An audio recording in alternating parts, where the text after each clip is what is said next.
জয় মা মনসা। মা, আজ আমি তোমার কাছে কোনো বড় কথা বলতে আসিনি, শুধু একটা প্রশ্ন নিয়ে এসেছি। কেন মা, আমার সাথে এমনটা কেন হচ্ছে? আমি তো তোমার কাছে খুব বেশি কিছু চাইনি, একটা ছোট্ট ইচ্ছা, একটু সুখ, একটু শান্তি। এতটুকুই কি আমি পাওয়ার যোগ্য নই মা?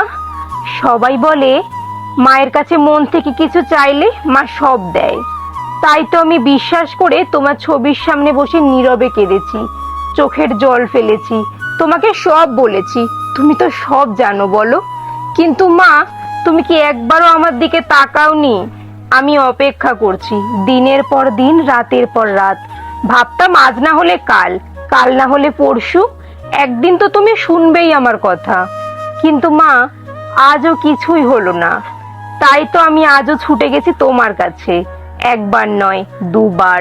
তোমার সামনে দাঁড়িয়ে আমি ভেঙে পড়েছিলাম, একদম অসহায় পড়েছিলাম, চিৎকার করে বলছিলাম, মা, আমি আর পারছি না, আমার ইচ্ছাটা এবার তো পূরণ করো। তবুও মা, তুমি চুপ থাকলে। তুমি তো সবার মা, সবাইকে ভালোবাসো। তাহলে আমি কি তোমার সন্তান নই মা? আমার দোষটা কোথায় বলো তো? আমি কেন বারবার হেরে যাচ্ছি? তুমি তো স্বপ্নে এসে বলেছিলে ভয় পাবি না, আমি আছি। তাহলে আজ কেন আমাকে নিজেকে এতটা একা লাগছে? আমি সত্যি আর পারছি না, ভেতর থেকে ভেঙে পড়েছি।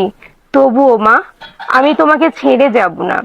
আমি আবার আসবো, আবার কাঁদবো, আবার তোমার সামনেই দাঁড়াবো, ভিক্ষুকের মতো দুহাত পেতে বলবো, মা, একবার আমাকে আর ফিরিয়ে দিও না।